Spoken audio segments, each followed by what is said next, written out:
Maksud saya apa? Kalau kemudian kita susah itu jangan ditampak-tampakkan. Bahkan kalau bisa hidup dan mati kita itu jangan membuat orang lain susah. Ini yang kita harus belajar dari almarhum Mas Didi Kempot.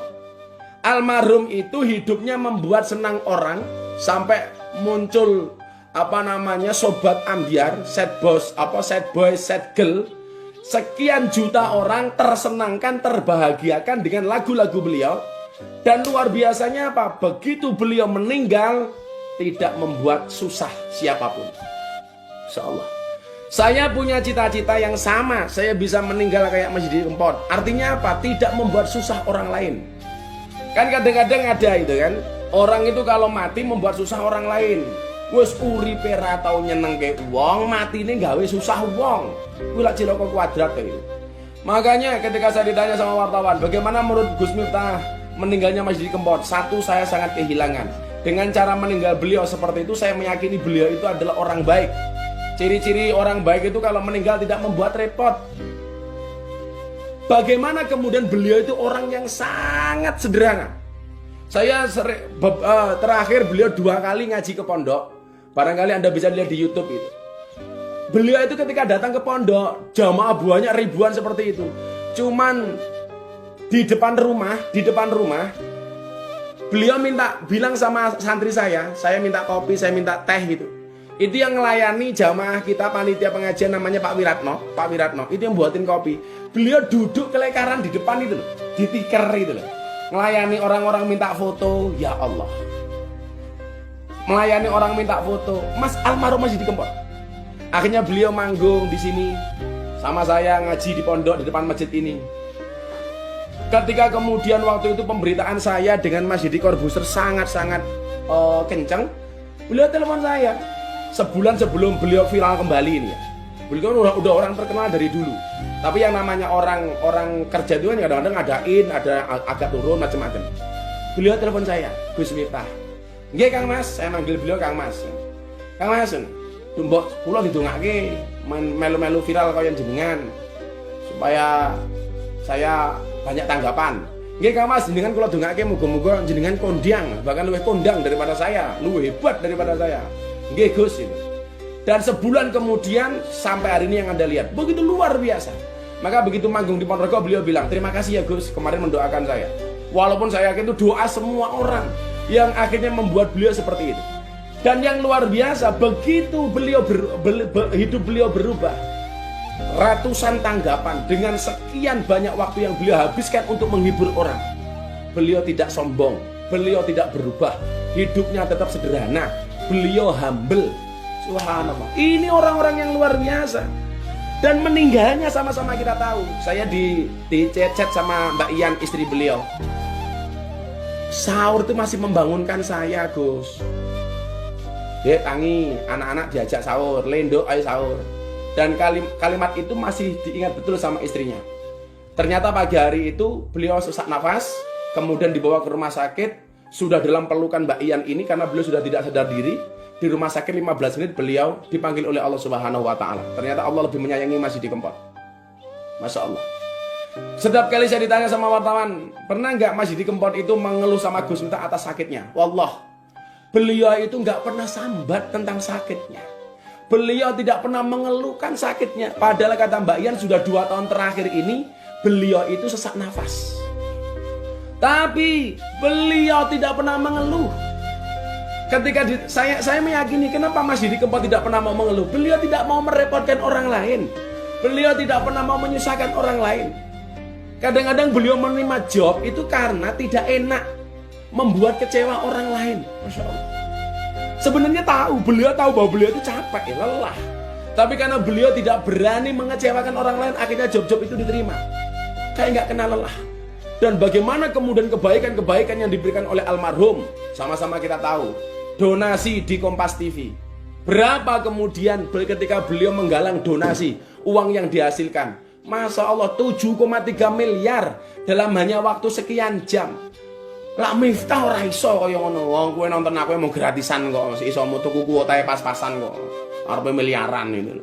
Mas Didi Kempot bisa memberikan donasi 7,3 miliar. Itu yang hanya di Kompas TV, belum di tempat-tempat lain, belum di acara-acara lain.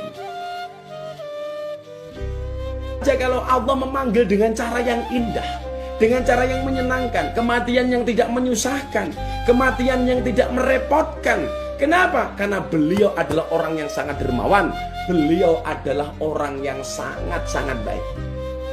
Beliau membangun masjid untuk istrinya, tanda cinta untuk istrinya. Maka hari ini kemudian kalau ada orang mempertanyakan agama Mas Didi Kempot, apalagi ada orang yang nyebar hoak, ada foto di dalam peti menggunakan jas, menggunakan dasi disebar, katanya itu almarhum Didi Kempot, naudzubillah min dzalik. Saya sampaikan malam hari ini, tolong yang nyebar foto itu Anda tobat, itu hoak. Mas Didi Kempot dari rumah sakit dibawa pulang, begitu nyampe rumah beliau disolatkan, dibacakan yasin, dibacakan tahlil, sampai pemakamannya, kain kafannya semuanya menggunakan syariat Islam. Maka ini saya marah kepada yang membuat hoak itu. Kenapa Anda membuat hoak? Orang sudah mati masih kamu fitnah. Itu bukan jenazahnya Mas Didi Kempot yang menggunakan dasi, yang menggunakan baju di dalam peti. Sekali lagi, ini orang-orang yang masih cerewet saja. Saya jawab, itu bukan jenazah almarhum. Beliau dikafani secara muslim, secara Islam, disolatkan secara Islam, didoakan secara Islam, dan dikuburkan secara Islam. Jangan lagi diperdebatkan.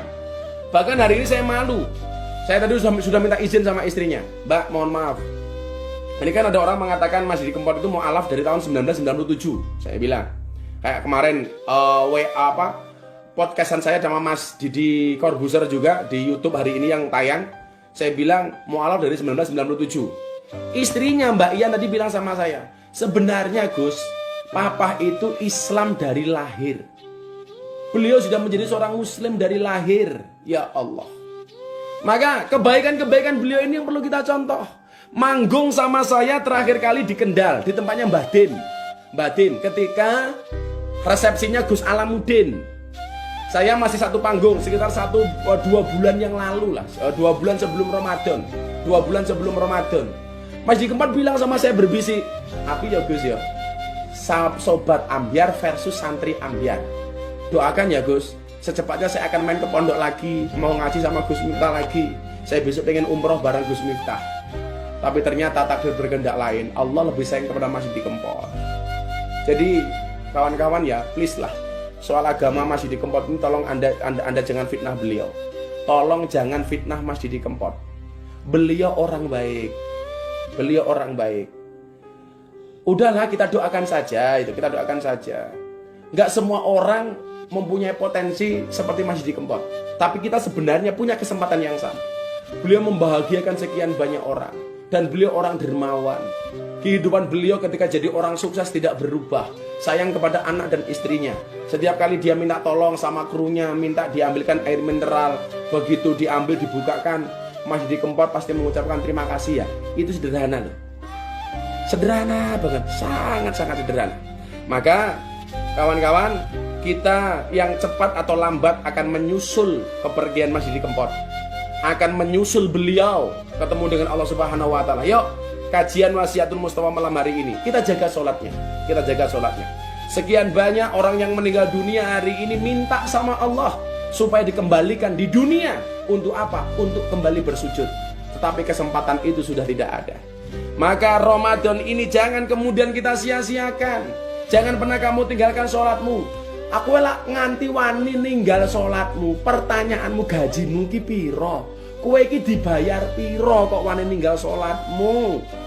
Please deh, rungokno kupingmu. Wih, sing nderek ngaji sama Abah, mbok Alkintilia, mbok sahabat Gus Miftah, mbok pengajian Gus Miftah. Please anak-anakku, jangan pernah tinggalkan sholatmu. Tambahi dengan sholat malamnya. Karena orang-orang yang sholat malam ini insya Allah wajahnya akan dibaguskan oleh Allah Subhanahu wa taala. Ya. Mila wis rupa-rupa rada elek ya santai wae, wudu sholat insyaallah. Kamu kalau wajahnya jelek jangan takut untuk mencintai. Orang yang wajahnya jelek itu jangan takut untuk mencintai, karena yang seharusnya takut itu adalah yang kamu cintai. Ya gitu ya. Jam 10